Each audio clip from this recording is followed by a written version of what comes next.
দেখছো কত বড় এই প্রচুর বড় এই যে নিচ থেকে বোঝা যায় না। হ্যাঁ এই যে এখন দেখতেছি এই বড় এই 100 টাকা কি জানো তুমি? মানুষ মানুষ পাইতেছে না শহরে। তাই তো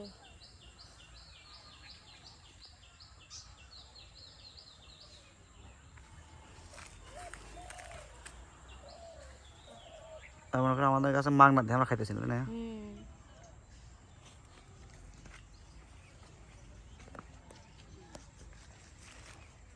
কাশবন দেখো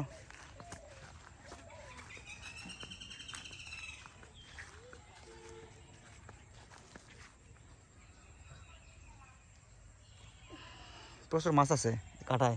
এই কাটায় প্রচুর মাছ আছে।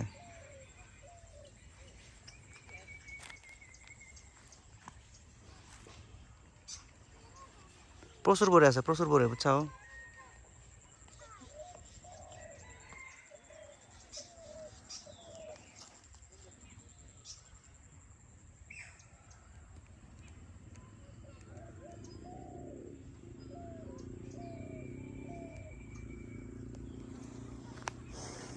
পানি এত পরিষ্কার কিভাবে হইলো? এই জায়গায় ভাঙতেছে কে? কি হয়েছে? গর্ত হয়েছে নাকি? হ্যাঁ এই যে দিক দিয়ে পানির ভিতরে দেখো গাছের ই পড়তেছে সুন্দর।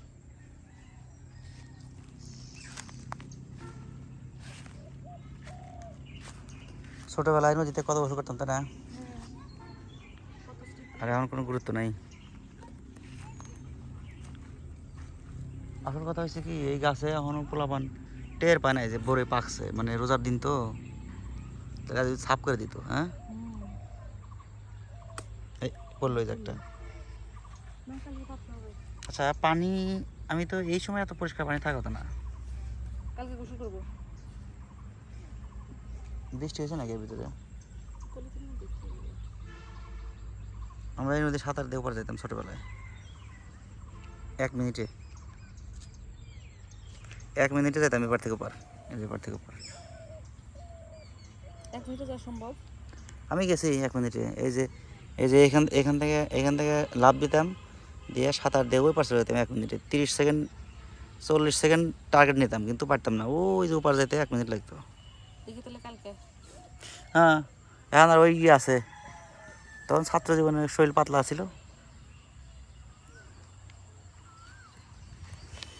কিন্তু তুমি যাই বলো, বুঝছো, এই নদীটা অসাধারণ এখন পরিবেশ, তাই না? ওই যে দূরে মাছ মারতেছে মানুষ বসে বসে।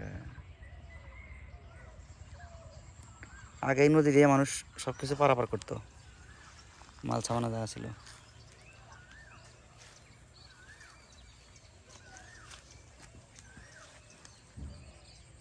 তাহলে কালকে এই গাছে বড় পারে উদ্যোগ না লাগবো, বুঝছো? পারতে হবে। বড় এগুলো মাছ পাইতেছে না, আর আমাদের এখানে পড়ে রয়েছে একেবারে। খুব মিষ্টি পড়ে, দেশি পড়ে কিন্তু মিষ্টি অনেক।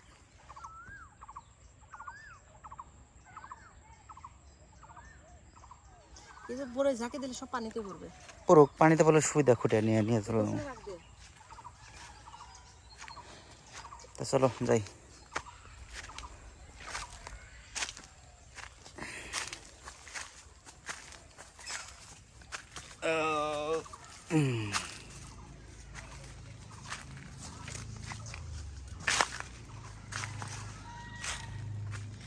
এখান থেকে আসলে বোঝা যায় না যে নদীর সৌন্দর্য কত সুন্দর, তাই না?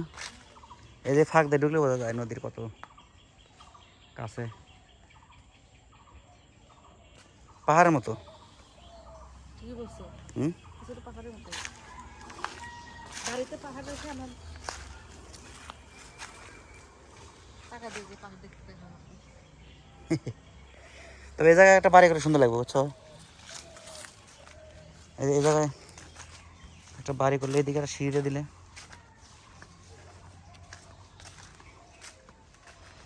এই যে এখান থেকে সিঁড়ি ঘাটলা দিয়ে দেবো, ঘাটলা, বুঝছো? এখান থেকে পরিষ্কার করে এখানে ঘাট দিলে এই যে নদী, এখানে বাড়ি।